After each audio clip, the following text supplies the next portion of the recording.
Hi, my name is Sidney and I play Elona, and this is what you missed in episode 62 of Edge of Legend.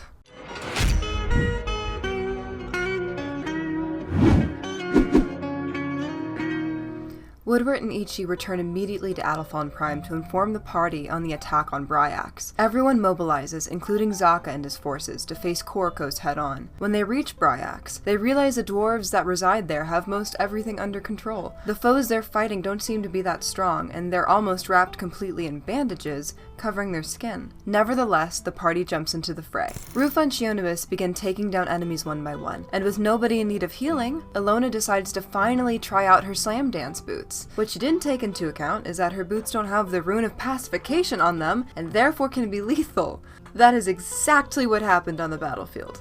One kick to the face, and Elona downs her opponent, rendering her catatonic when she realizes she took her first life. Seeing this, Ichi jumps in front of Elona, blocking her from incoming blows. Woodward, also realizing the need for urgency, releases an enormous blight on the rest of the enemies, and just like that, the battle's over.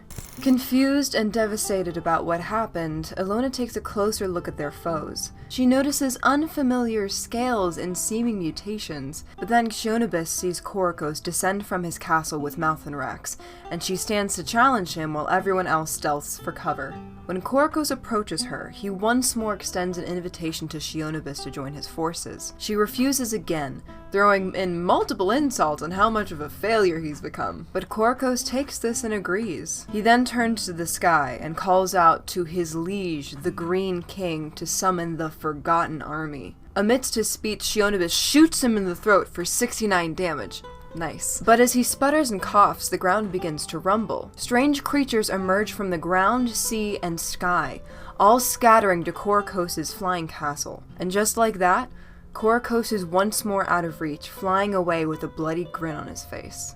Having way more questions than answers, our heroes tried to decipher who exactly Korokos was calling to. Could the Avatar of Gorm have more than one god? Who's the Green King? Rufa and Elona rack their brains for their knowledge of history and religion, but the only information they're able to discern is this. There was a great dragon war 5,000 years ago. This split the world in half, with the Shin, Oriyasu, and Gogujo, and everyone east of Acadia physically separating from the rest of the main continent to support the dragons they worshipped, thus creating the Great Divide. Acadia was the main force that stood up against the dragons who were seemingly killing innocent people, and they managed to unite the rest of the world against the dragons. The war lasted almost 500 years and claimed many dragon gods and nations. When the war was finally over, the forces called Wormkin that the dragons birthed to fight this bloody war went into a deep slumber. It seems that Korokos has summoned those very beings to fight this war.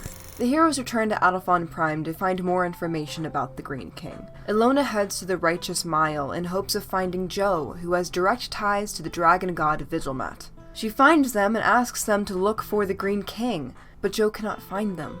They're hiding. But Joe does mention to Elona that the Emperor of Shin would have more information, and as Ruva mentioned earlier, there is a Shin envoy arriving in Adelphon Prime any minute. Before Elona leaves, Joe gives her one more piece of vital information. The Green King is hiding in Korokos' floating castle. Meanwhile, Woodward goes to the dogs and tells them to be on the lookout for anything suspicious. He also asks the dogs to respect the rest of the heroes and also inform them of any shady business going on in terms of the Green War. After this, the party meets up again and decides to head to Isuo's house. Upon arrival, Isuo greets them and offers Elona condolences on taking her first life. The party freezes, and Elona asks how he could have known that. Isuo confesses that since they are blessed by the Orisa of all life, they can see all life. Then Elona asks for more information on the Green King, seeing as if the Green King is alive, well, wouldn't Isuo be able to give them more information? Isuo says that the Green King is suffering and confused. He gave something up to be where he is now. But without pause, he also mentions that Korokos' forces will be descending on Adelphon Prime tomorrow. Then the Battle of the Five Nations begins. Abruptly, though, there was a knock at the door. It is Ielena Ubinrin and her brother Awan the Chainbreaker. More and more friendly faces arrive, with Pangolina and a representative from the Platinum Hammer entering the fray. Everyone is ready to end the Green War. And that is where we end episode 62 of Edge of Legend. Make sure to tune in 8 p.m. Pacific Standard Time to the Nat20 Productions official channel on Twitch to catch the newest episodes of Edge of Legend as they happen. We look forward to seeing you in chat as you become legends right alongside us. Thanks for watching.